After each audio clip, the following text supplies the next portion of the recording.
from the Gabriola Chamber of Commerce, and she's going to be moderating our panel today. So take it away, Julie. Okay, well, hi, everyone.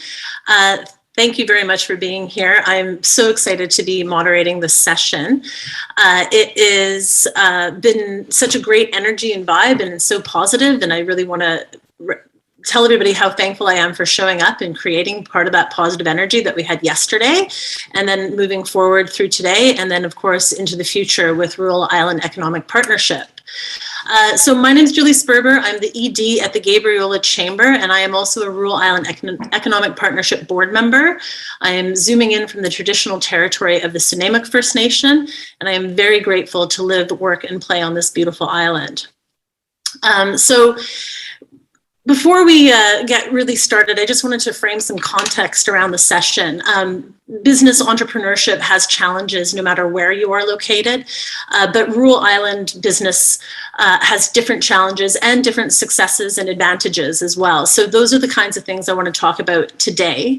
A really honest and open look at what entrepreneurship is for the rural islands, and we're discussing highs and lows and challenges and successes.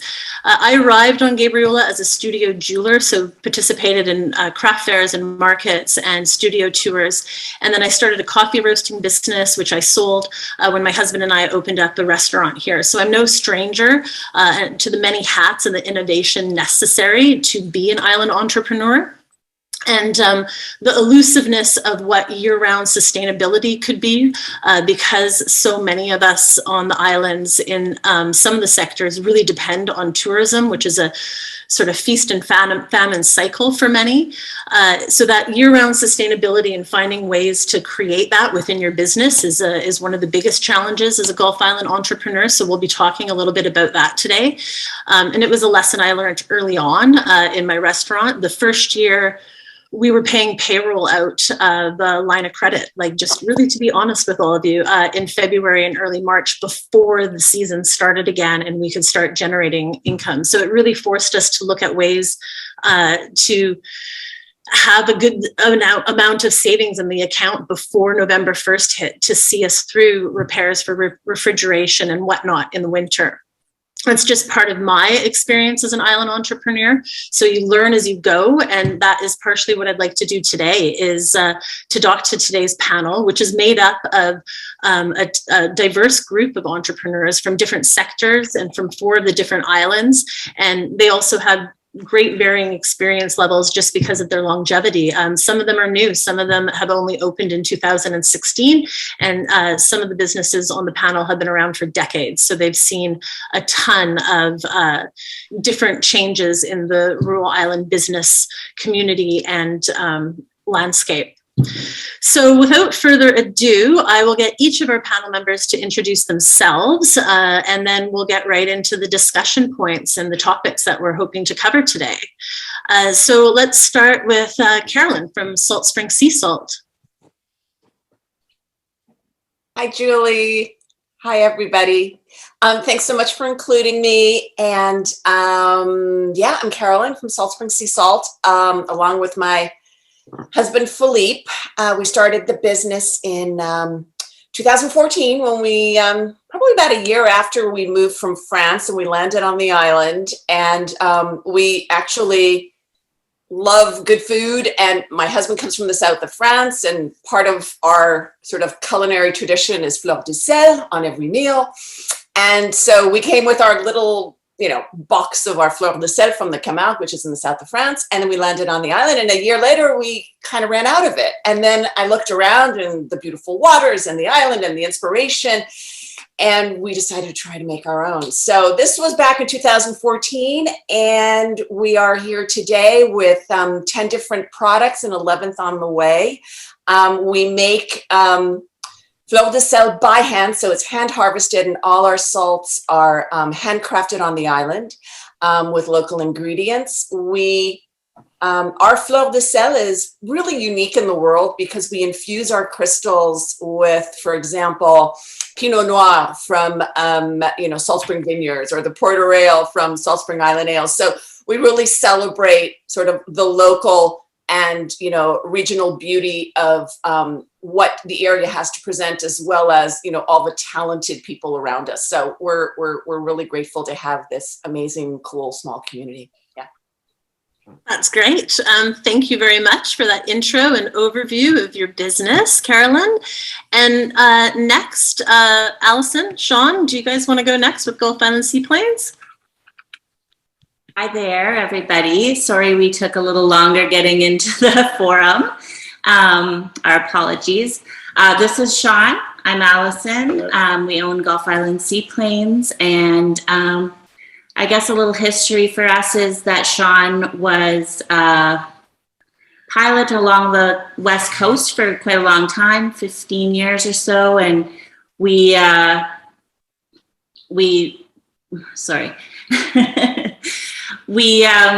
he had the opportunity from his boss to buy the route that was in Gabriola.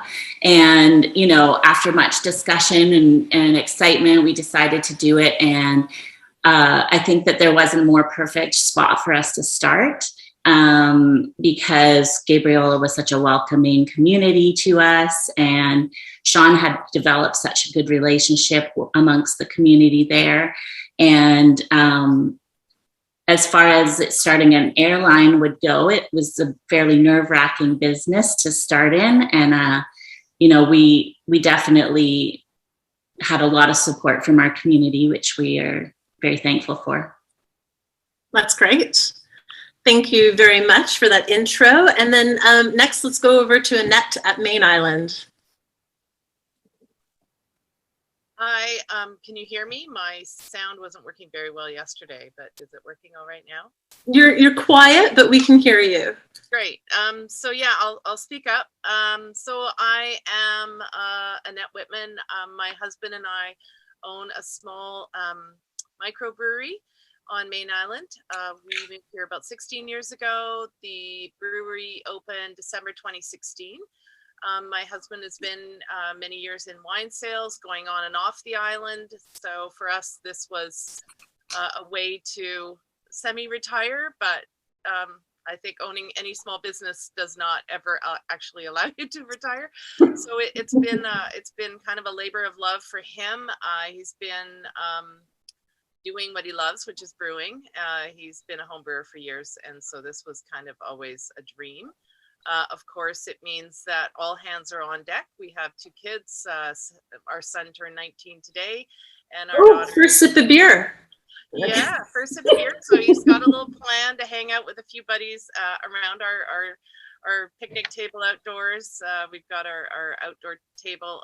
We only offer tasters, so he can have 1 flight today, which is good. Keep him mellow. He's great. He's a great kid and really helped us out a lot so far with the brewery, and so is our daughter Grace. So she's 16 and she works in the back. Today they're bottling, and every day they do something to help us out. There's lots of challenges. Obviously, a small business on a Gulf island means that you have to create some very ethical and thoughtful sustainability. You have to deal with a lot of sustainability issues that I think a small island deserves you to think about. So for us, staying small is our mandate. We will stay at the size we are right now. Everybody is always asking us, when are you growing? We make 140 liters per week per batch. Sorry, not per week. We make about 3 to 4 batches a week. So we make 130 liter batches. So really small batch.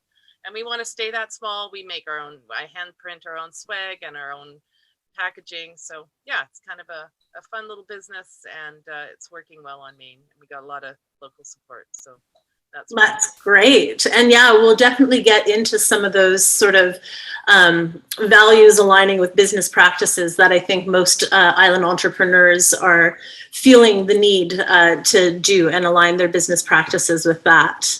And then next up, Cameron from Quadra Island. Do you want to introduce yourself and your business? Yeah, sure. My name is Cameron Peary. I'm the president of Walcan Seafood, which was started in 1974. We've got about 100 employees right now. And for us, when COVID really hit, I mean, once we hit March of 2020, that was when everyone went, holy crow, this is serious. Like, there's a chance like we might have to close down the plant. Everybody might have to stay home.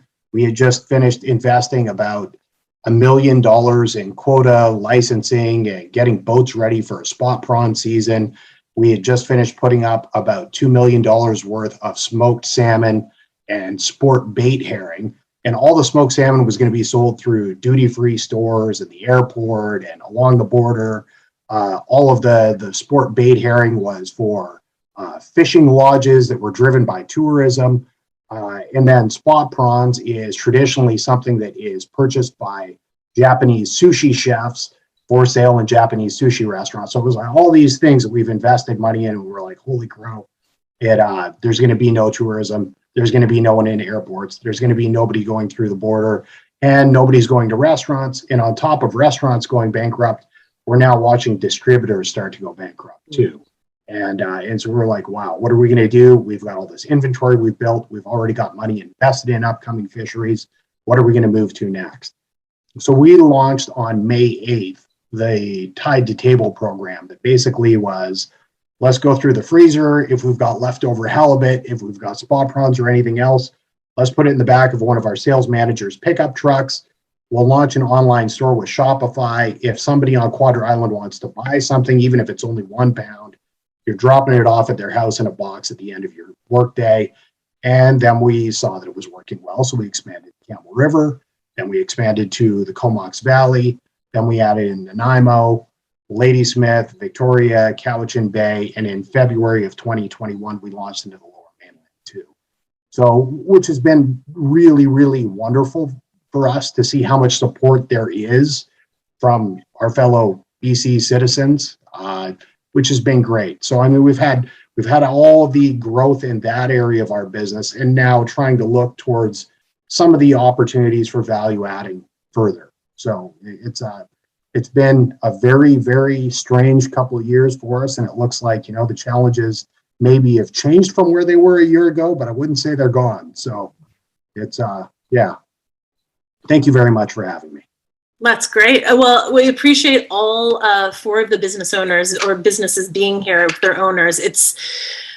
None of this session is COVID direct linked, but of course that's going to definitely inspire and direct the conversation that we're having today with the different themes that we're going to be exploring, because it has affected everybody in every sector and every business. Even if your business, which some have, are doing better because of the pandemic, it still doesn't mean that that's challenge free, that's for sure. So thanks to everybody for sharing your brief sort of history and intros into your businesses. And the first sort of theme or area I wanted to discuss, and I'll try and make sure that everybody has a chance to speak, but really you can just jump in and we'll try and do it sort of just as a discussion format and nothing too formal. And then if it seems like somebody needs to say something, I will interject and give them the opportunity for that.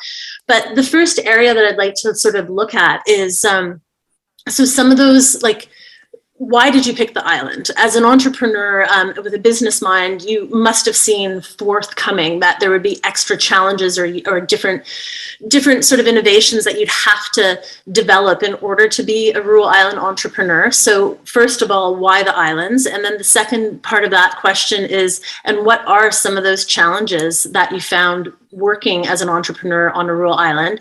And then what are some of those strengths or the benefits that come from also being an island business? So who would like to start?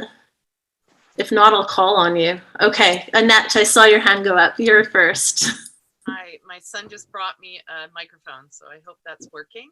It does sound better, yeah. Okay, great. So basically, we live on Ksak, which is a small, which is the name that the Senchothan speaking nations use for this area. Okay. It's boat passage, and that's actually the active pass, possibly part of Galiano and Maine. The band here is Sartlip, and I meant to mention that in the beginning. It's a very incredible little island, as it was probably a hub for at least 17 different Indigenous groups. The boats would go past here. There would be a lot of trading, and so this, island has had the same history with the settlers. This was the hub for the settlers where the mail came, and so I kind of feel like, this small island, even though it's not as well known as Salt Spring, and a lot of people when we first moved here only knew Salt Spring and maybe Galliano. They didn't really know about Maine, and it was kind of an interesting idea that Maine Island would still be that hub. In my mind, it was always the hub, even though it wasn't, of the islands in this area.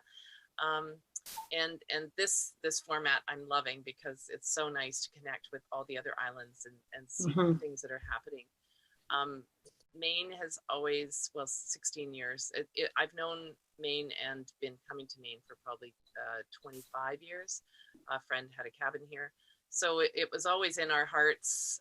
And when we decided to move down to the coast from the Okanagan, this was the island that really, to me, living rurally in the Okanagan, I needed a rural environment to raise my family. And so this was a really great place, I thought, to land initially, and then to start a business here. I mean, that's taken us a long time, but getting to know the community and creating those connections, we're really connected to most of the island, most of the islanders on the island. We know, and there's about 1,000 full-time residents, which has possibly gone up to 100 since COVID. So it's been a bit of a change with that. But we really felt like we could offer something back to the community by starting a small home-based business brewery, because the locals would have some place to go and gather and some place to bring their tourist friends and their visitors. And that's kind of what's happened. So we feel really positive about being on a small Gulf island and having that support, and then having an incredible tourism boom. I think during COVID, we've had more people than ever before because we're closer. Okay. We were accessible. So what I'm hearing is that really it was about community and sort of a way of life is what brought you to Maine and why you decided to start your business there. And Annette, I did get a message. It does sound like people are still having a hard time hearing you. So maybe continue to speak up and yell into your microphone. Great. And then who would like to join in next? Sean?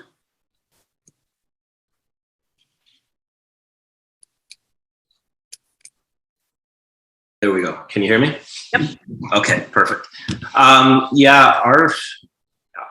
kind of second that. We do what we do in the community because of the community. Basically what we're doing is servicing the small islands, between the small islands and into a larger urban center, which is Vancouver. So this is one of our challenges. I'm kind of going to expand on things here, but one of our challenges through COVID was trying to balance a large urban center with a small community and smaller communities. So when COVID hit, basically it was a complete shutdown for us. March 13th was a big day for us. March 13th, 2020. Our phones were basically completely nonstop cancellations. Just like that. It was a cliff. And over the 3 or 4 days, we decided to shut down. So servicing our community, which we love, which we started, was very difficult. We pivoted at the time, we changed at the time. And, I think we are in a better place now than we were back then. When we did start this journey 5-6 years ago in 2014, we started it because, like I said, the community, because of the people, because of the friendships that we had. I had the opportunity to start different bases in different places, but Gabriola was a place that I loved. For instance, and this is just a quick little story, on a Monday morning, we usually have our usual business travelers. Every Monday, they were traveling to Vancouver. I could have my plane in the luggage compartment, putting in bags, not lifting my head up. And I would say, oh, it's Julie's bag. Julie, how was your weekend? You know, and we chit chat for a few seconds, but I knew who you were. And that's what I loved about Gabriola, and the sense of community, the sense of people, and the sense of caring. And that's where I'll end right there, just to keep everyone going. That's great. I think that is same for many of our island entrepreneurs. That sense of community is really what seals the deal for your to continue inspiring you to keep going and doing what you're doing and the offerings that you're giving to your island. Carolyn or Cameron, do you want to jump in?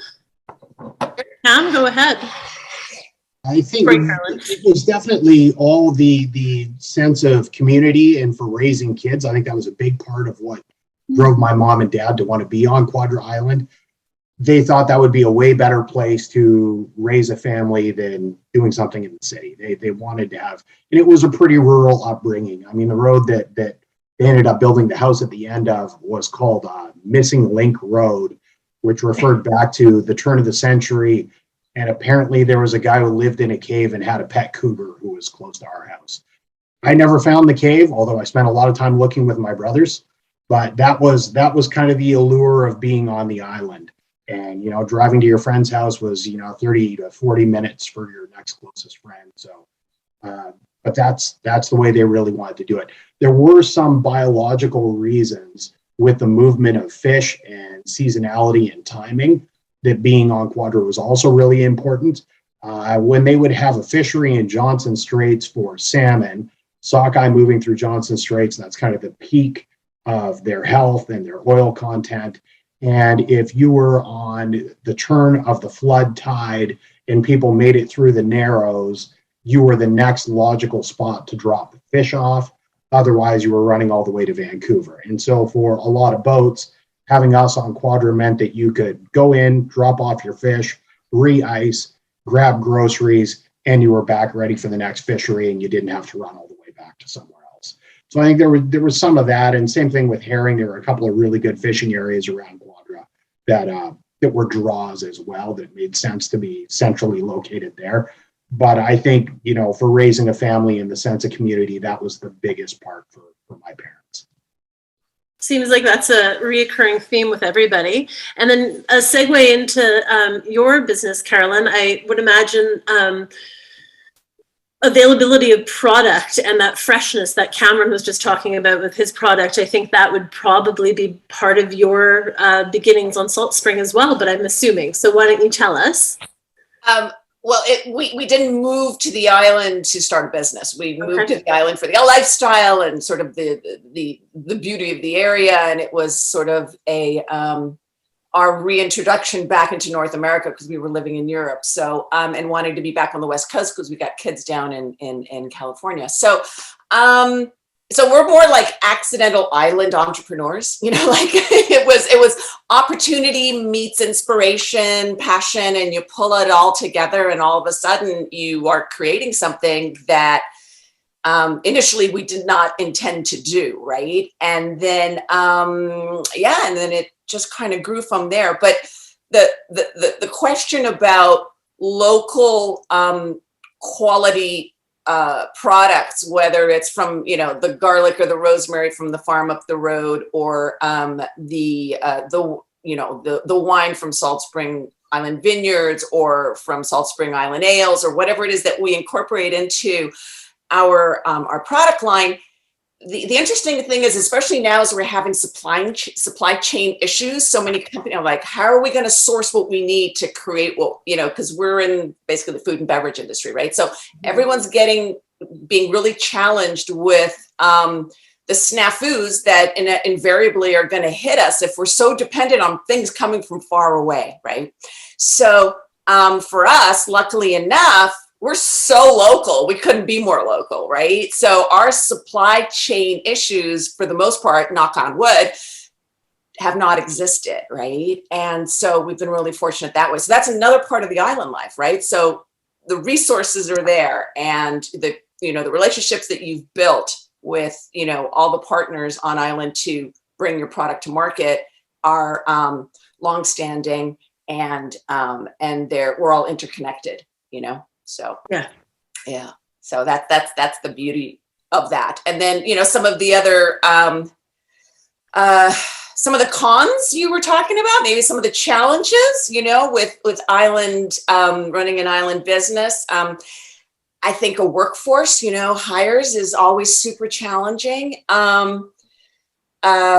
We are, you know, very proud to be able to say we offer a really livable wage. And I think, you know, most island businesses try to do that, because if we can't, we're not gonna be able to keep our employees. It's also the right thing to do. You know, they have to be able to live in the community. We are all part of the community. So, but hires are a big challenge. You know, I constantly see for hire signs everywhere, right? And just the folks aren't here.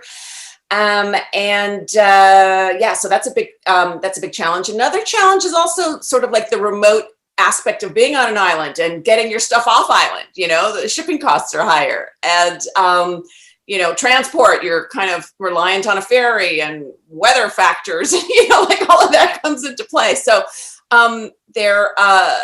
and then, you know, sort of, as you were mentioning, sort of the peaks and the valleys when it comes to tourism. So you may have like an insane July and August, and come, you know, February, it's, you know, it has certainly tempered itself, you know. So yeah, so those are the kinds of issues you're weighing as you're moving forward. Yeah, and I think that's for all businesses, you have all these different challenges that are sort of almost amplified because of the ruralness of the island, both logistically for shipping, but also for pool of staff and capacity and other things to develop. So let's move into talking a little bit more about that, the business strategies, the models, the development, particularly and sort of keenly looking at how are you developing in your business that year-round sustainability that can be a little bit more elusive for rural island businesses. What are some of the things you've started to leverage, or what are some of the sort of angles you're starting to work? And that can be about labor market force and how to attract and create a team, because I mean, I know as a former island entrepreneur, your team was a hugely pivotal part of your success. So yeah, let's talk a bit about that. Like, what are your biggest efforts going into right now for development and for your business model for success and strategy year round? Who'd like to start? Go right ahead, Carolyn. Sorry, I'll just you know, continue from the last diatribe. For us, we're a small, super lean team, right? Like, we're 4 people, and everyone's super in sync, and we're really looking at creating sort of employee incentivized ownership program, like having a stake in the company as we move forward. So grow with us. And so that's, you know, that's really important for us, because we feel as though, you know, the team is critical. So we have our core team, and then one thing we realized, we can't do everything. So we outsource certain things, right? Like, you know, I can't do all the social media stuff, right? And so I'll find a partner to help us with that. There've also been like some really amazing programs that, you know, and some of them are government programs. They're free. People have been able to tap into. They've been wonderful during COVID. You know, like DER3. There've been a bunch of others. There've been grants like the Launch Online grant. There've been a lot of government programs that have been offered to help people kind of really diversify their base so that they can survive not only the pandemic, because I know this is not a strictly pandemic conversation, but as moving forward, and then creating a more stable company with growth potential, which is exponential, because you have diversified so much. So for us, for example, we started in 2014 at the market. You know, that was our entree, you know, which was great, because that was a beautiful way to get out there. And then from there, we started getting into local stores. And then during the pandemic, we thought we were going to close. We thought, this is pretty much it. We shifted online.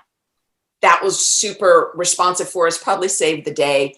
And then from there, today where we are is we have nationwide representation in stores across Canada. So it was sort of like, it was a gradual buildup, knowing fully well that we had to have the mechanisms in place for us to sustainably grow without driving. I think you have to be a little insane to be an entrepreneur anyway, but yeah, to sustain us moving forward. And that's kind of what we did. But the employees are critical, and knowing who your partners are, and having some really good mentors. Yeah, mentors is great. And I know that you guys took advantage of a number of those programs. If anybody else on the panel has, please let us know if it was the DER3 or Export Navigator. But also a couple of things that I found really interesting just then, Carolyn, was that I think a lot of business owners, I mean, Sean and Allison just commented on it. It's like that initial stomach dropping out of your, like when COVID hit and like, oh my God, we're going to close. And then having to work through it and find new avenues. The strength of entrepreneurship combined with the crazy is really what gets them through, and I am glad to see that it's worked for some people, that these pivots that were forced upon them have actually broadened and diversified their business for future stability and sustainability in the face of other unforeseen things happening. The other thing I wanted to just point out of what you mentioned was, can you expand a little bit more about that employee or staff benefit that you're talking about, the shares in the company? Because that's really interesting to me in that. It's something we're exploring right now, because we have over the last almost 2 years, it's been quite a shift, right? And certainly the support we've had, like from programs like Export Navigator, for example, they've been wonderful in helping us branch out outside of BC and introducing us to, partnerships that we have actually taken advantage of. For example, we have a line of credit with Farm Credit Canada now. It's sort of like those kinds of things that, are part of your business plan, and are an integral part of your business plan, because if you're going to grow, those elements need to be in place. And so this next step with incentivizing by sharing ownership is something we're very passionate about. And so it's something that we're looking into, and we'd like to be able to offer that to our employees. So, yeah. Interesting. That will be a great follow-up and check-in maybe in a year's time with you about that. So thanks so much for sharing. Cam, do you want to talk next about your business strategies and development at the moment and where you're putting your effort?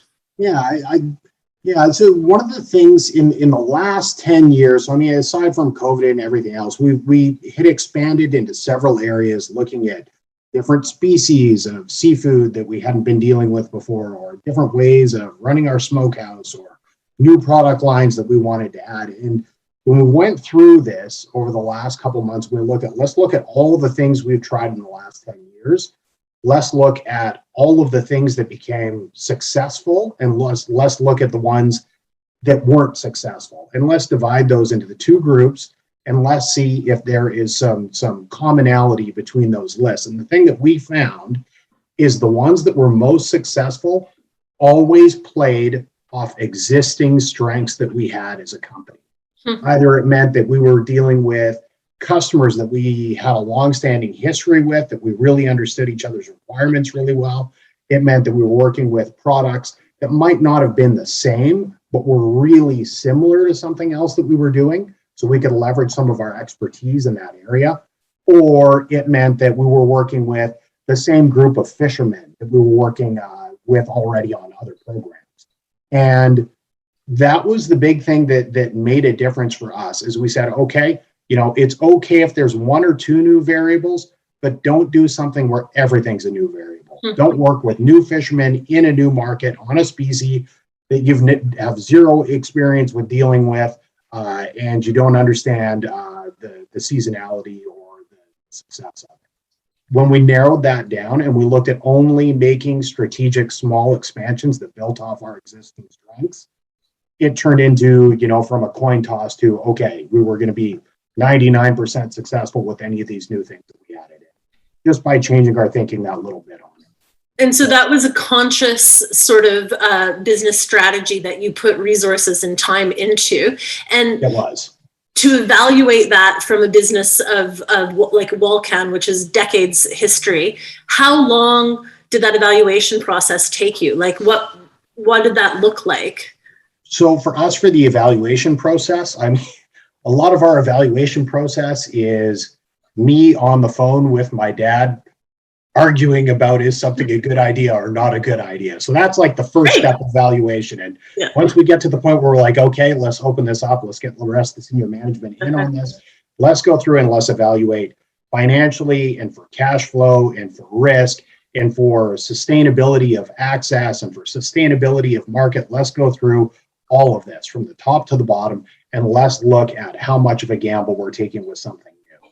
And when we would add those gambles up and we would go, okay, well, did this one work out just because we got lucky that time, or did it work out for other reasons too?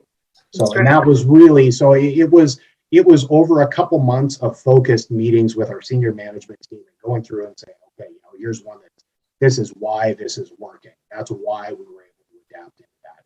That's why this one didn't work. That was the single oversight that we had going into it, that we had too many variables at play that were out of our control. So, but it was a great way, and it helped a lot for making decisions going forward. If you knew that you were risking too many things, you just stopped working on it. And you said, okay, that one's probably not going to work out. We're not going to do it. Yeah. And so that's great advice. I mean, to be so thoughtful and take that step back of working in your business, but you really worked on it in that instance to really see what the future strategies could be for success. Before we move away from you, Cam, you have the largest team out of all the entrepreneurs on the panel. So how do you engage staff? How do you retain staff, and what do you do to sort of keep that team dynamic solid for Walcan? So for us, I mean, with our team, I would say about half of our management group has been with us for 10 years or less, and half of our management group has been with us for 25 years or more. Yeah. And so they really grew with the business since the beginning. So with our management staff and with the floor of the plant, what we do, it's similar to what Carolyn's talking about. We know that the first X dollars of profit that we make as a company is going to go back into a production bonus or a Christmas bonus at the year end. So October 31st is our fiscal year end. We'll go through and we'll allocate X amount of funds are going to come out as bonuses. After that, with the next block that we earn, X amount is going to go into raises, based on consumer price index shifts over the last year, right? So we try and make sure that anyone who's a salaried employee, when we looked at August to August 2020, it was like a 4.1% increase. We'll make sure that everyone's salary is going to move up by that same percentage as a minimum. If somebody's taken on more responsibilities or really excelled, we make sure that we have a comprehensive evaluation process for people from the floor of the plant all the way up through management too. So what we really want to do is make sure that when people have individual success, which means the rest of the team is succeeding, that's going to be recognized and they're going to be compensated for it. That's great. And I would imagine having had employees in management for like 25 years, and as Walcan grew, you would probably have to invest in training them to grow with that company as well, right? Because otherwise the skills that they came in on and where the company grew to, it would be things that they would have to learn, new skill sets as they go. Yeah, we do. Especially, looking in areas like, so when we launched Tied to Table, all of a sudden it's like 0 to 60 on how do you navigate business with social media, and, where I'm not waking up at 2 a.m. and going, ooh, that guy made a really crappy comment on Facebook about our product. Well, I'm going to light him up right now, right? Like it's not the best move to make, right? You wake up and the rest of the management crew sees that you've had a firefight with someone online, in the middle of the night. So yeah, you have to constantly be learning new skills as business dictates that there's going to be new markets or a new way to access markets. So to that end, you're always training on. And at the same time, too, for us, we have a lot of equipment. And when you look at how things were built 20 years ago to the level of electronics that are involved in everything now, 20 years ago, you wouldn't think about hiring a software programmer to design custom reports for you once a week so you can export CSV files to all of your customers with every production load that you send out, right? But totally. That's a reality. That's something that you might have to do. So it's all of that landscape is changing constantly, and you have to stay caught up. If you get behind, it's too much work trying to catch up. And by that point in time, people may figure, well, you're a dinosaur, you're out of it. You can't deliver on all these things I need. I mean, we signed a contract with Costco a week ago. It's like a 90-page document, right? I mean, so you have to be boning up on legal agreements and things like that too. It's never really ending. If your goal is to be the best, then you have to always be getting better, because if you stop, you're not the best anymore. I agree. There's no stagnation in business entrepreneurial pursuits, that's for sure. You're always having to keep moving forward and staying ahead of all the curves that are coming out. Annette and Sean and Allison, do you guys want to jump in about business development and things that you're working on in your company currently? Sure, we can do it. So I guess for us, like we started in 2014, and it was, 2 or 3 years of really grinding a business, learning things really quickly, and not making much money and figuring it all out and sort of building it from there. And then, we were sort of trucking along, doing our thing, and I would never want to say COVID was a positive for anyone, but it was sort of a point where we saw our weaknesses. We saw it gave us an ability to kind of look at things like we were just in a dead stop. We had nothing else to do but look at our business and how we could grow it and how we could change it. And so we've really spent this last year and a half or so educating ourselves at this kitchen table kitchen table where we are right now. We have not left this spot for a year and a half. And we did a course with BDC with a strategic planner.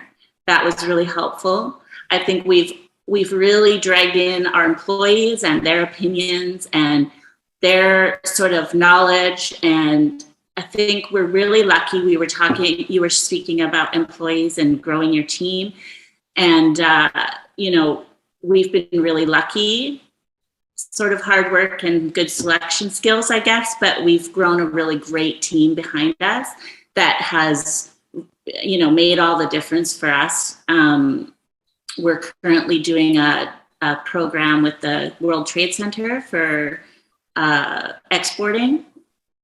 It's really an intriguing course. If anyone's interested in taking it, you can contact them. They're starting another one in November. It was really helpful. It's been really helpful. We've learned a lot. And I think that we don't necessarily like export something, but we want to bring people in and sell them our product, right? Just to back up on that, exporting is we are exporting our community, our province to the world, and bring it here. So that's our tourism.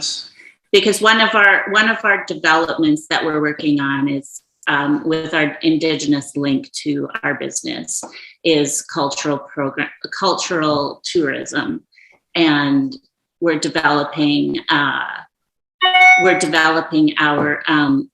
hi Fab. I see your comment there. Yes, tourism is an export.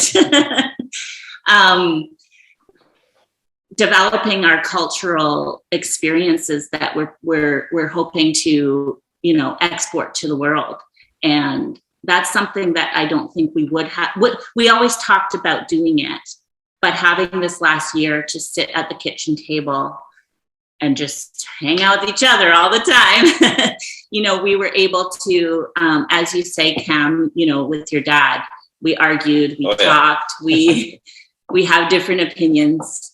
And we're both strong in our opinions. So it's kind of been a really interesting year to develop a business that was already, doing okay before.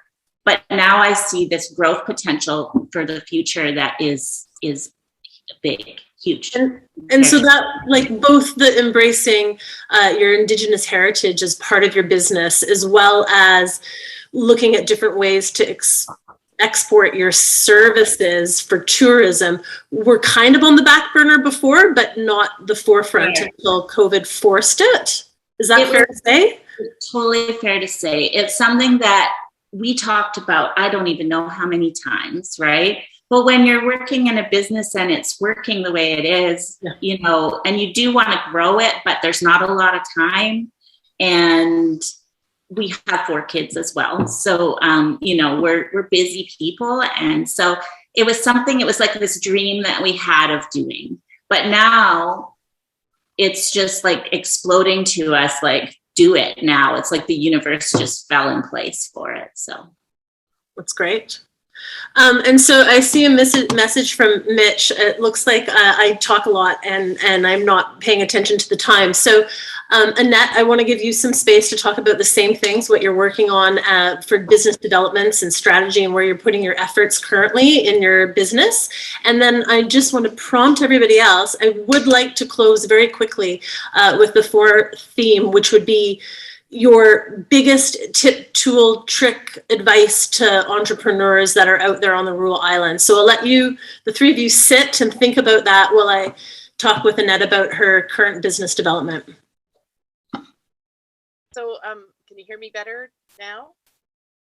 Yeah, sort of. Okay, yeah, it's strange. I don't know what's going on. So basically, our business is at the size we think it will be sustainable for our property and for our island. So, you know, I think we're going to try to stay small. I think that a lot of businesses are in business to grow. And I think part of the problem in our world is that we've created this model that businesses have to grow and to stay viable. And so we're trying to be a little bit more thoughtful about our environment.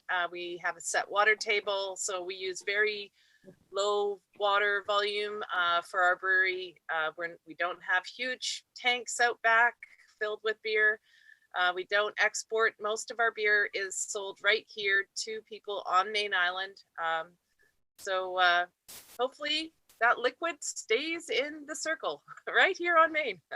So we do have a few restaurants in Vancouver, one up at Whistler, and we do sell to a few places because of my husband's connections to the restaurant industry from selling wine. So we do have some really great connections, and so they ask for our beers. And so, okay, you know, every 2 weeks Michael has to make a trip in to pick up grains and different things and bottles, and so he does deliver to some of the top restaurants in Vancouver. And we have some restaurants on Main, and the Saturna General Store sells our beer. But basically, we want to stay small. We have a family-based business. We have 1 employee besides our family right now. We pay her well for the 1 day that she works for us. We want her to succeed. She's a new mom here on the island. They've just moved here. So it's hard to find staff. I'm also the chamber chair, and I know that staffing and housing for staffing is one of our biggest challenges here. So, you know, for us, yeah, we like the idea of small business for a small island. So we're going to keep doing that. And finding that balance of quality of life with, I mean, we all have to have an income in order to sustain that quality of life, right? And finding that right balance and having it fit in to the value system of the rural community that you're in as well, especially on Main, where I think water is probably an issue for brewing. So that's great. I think most island entrepreneurs, and now I'm speaking on behalf of them, but I've spoken to a number of them as my role as chair or chamber ED and as an entrepreneur. There is an intricate balance between our value systems and how that presents and translates into our business development as well. So I think that sets us apart from some of sort of the more urban, corporately owned businesses that are out there for different models, for sure. Okay, so very quickly, we're going to go around and we're going to share that like key tip, trick, tool. It could be anything from software or an app to staffing, retention, and hiring? Like, what would be your key piece of advice that you'd like to impart with other island entrepreneurs on today's session? Okay, Cameron, you can go first. Sure. I mean, I think the thing that occurs to me, whether it's having a flight of beer at Annette's place on Main Island, whether it's enjoying Salt Spring sea salt, whether it's getting on a plane in Gabriola, or whether it's eating fish from us, the thing that I think is really important for people when you're on the rural islands is to keep in mind that for other people, if it's from tourism, if it's consumers who are off island, whatever it is you're offering, whether it's a service or a product, the thing we're offering is a piece of the experience of living on the rural islands. Yeah. And if you can blend that into what you're offering as a service or a product, it really draws people in. And I know that's a big push in North American marketing these days, is to understand who are the people behind the service and behind the product. What is life like for them? They can enjoy a little piece of that while they have the service or the product. It's a really, really good time to highlight all of those things. I didn't learn that until we had started to really launch Tide to Table, and you saw the pieces that people were drawn into of, is this what it's like to live on Quadra Island? Is this what it's like to be a fisherman? Is this what it's like to work with those products every day? And that's very attractive to people. It's an important part to include in anything we're doing. That storytelling, right? And that is what Absolutely. Humans are attracted to storytelling, whether we know it or not. And I think that is actually an advantage for rural island businesses. If you can tap into that storytelling and share it, it comes across way more genuine than corporations also trying to create storytelling for their businesses. So that, I think, is a great piece of advice. Annette, I think you were close to being at the same time as Cameron there. What would you like to say?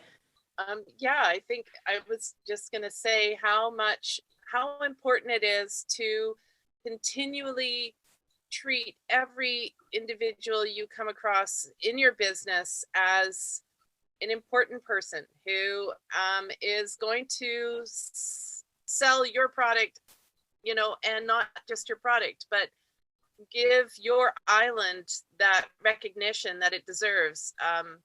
You want to relay the idea of how to be on an island sustainably and how to travel here sustainably. And I mean, every customer we have, we speak to, and we have personal conversations about all of the important things that the islands are to us, and the history of the islands. We speak about Indigenous ways of knowing and ways of learning, and we harvest sustainably for one of our products called the Forager. We add a different foraged ingredient into every batch that we do. It's a saison, and the idea that we have some more we honor this place and in everything that we do is really important, and that everybody who you connect with needs to feel that story, needs to understand that, and so every interaction is going to be important. So don't ever, when you're having a bad day, remember that interaction with that person goes a lot further than just that interaction. So just really think about, positivity and being a good representative of a place that you are a caretaker of at this point in time. That's great. Thank you, Annette. Carolyn, do you want to share your best advice for aspiring and entrepreneurs in the middle of their career too? I'll have to also just sort of piggyback on what Cameron and Annette said, certainly with the fact that, for us, we feel like we don't sell sea salt, we sell a taste of Salt Spring. It's sort of like it is, you can't come here, take a little package home. Like it is a special place. It's a special experience. A lot of people have been here. I think that having the Salt Spring name, I can certainly, attest to that it's recognized across Canada, which is lovely. It's a testament to the beauty of British Columbia, and so that's incredible. So it's the connectivity, and certainly what Annette was saying, it's sort of like there's not a single email that doesn't get answered, personally, if a customer sends us anything. It's certainly, there's not a single post that is ignored. Maybe not in the middle of the night, Cameron, you're right. I'm not going to wake up in the middle of the night to answer anything, but it's that personal connection that I think makes a difference. And when people say, well, we know you because we've actually interacted with you, right? So it makes a big difference. And the flip side of that is, I'll put back sort of the business hat and just say it's really important to have a solid business plan. Yeah. And with the financials, because being an entrepreneur, prepare for financial challenges, right? Like you got to mitigate, risk. And you gotta, before we're thinking about that, and create systems that will support you as you're growing. Because, for example, we grew very quickly this year, and we had to be able to meet the demand. So that could be a problem as well. It's like you don't want customers who are expecting product not to be able to receive it. So it's a challenge. So a solid business plan with fully understanding, your competitors and the marketplace and what it takes to, get to where you want to get going and grow, and grow to is super important. So having that roadmap is critical. That's a really good point. And I think that a lot of entrepreneurs, including myself, when I started out on the road of entrepreneurship, I was winging it all over the place. And it was like in process of being an entrepreneur that I was like, whoa, I need to really strategize and put the effort into that planning in order to create sustainability and less stress for myself as well. So yeah, that's the side work that you don't always see in the business, but is super important. Okay, and finally, on that note, Sean and Allison. Okay, yeah, just a little background on the winging it part there and the business plan. Yeah, I think the business plan is huge. You will sleep better at night, but again, at the end of the day, you're still going to wing it. No matter what, there's going to be these situations that come up that are like, wow, okay, how are we going to deal with this? My advice as a service-oriented business is never say no to begin something. So your customer is basically what's making you survive. And if you start out with a negative answer, a no, you can't do this, it's going to turn out really bad. One of our things that we've found is you can turn a negative situation into such a good positive, not for so many different things, for your company, for your customer. For instance, if someone wants to have something moved and we say, no, it's not going to happen, well, that's the end. And that person or that customer is going to think negatively about that experience. While if you say, well, let's see what we can do, and we're not going to be able to fly that product because of the weather, we'll figure something out for you and get that piece of machinery, that customer over to that spot by coming up with a different plan. There's always an answer, and no is not the good answer to start with. Ever. That's it. Fabulous. I think you guys have all, oh, sorry, Carolyn, Mitch is going to kill me, but sure. What would you like to say? It's super important, self-care. Know your limits, take care of yourself, get the sleep, take care of your families. Yes, you can't say yes all the time. There's always tomorrow, right? Yeah. Well, and I think that is really valuable point to end on, especially after the year and a half, 20 months that we've had as entrepreneurs with COVID and extra challenges. So with that, I just want to say a huge thank you for taking the time to share with us. I feel like it was a really engaging and genuine conversation about business development on the rural islands. And there's a ton of great feedback and comments in the chat. I'll try and put that together, but it looks like we're going to fly fish and beer and salt around with Gulf Island seaplanes so we can all have beer and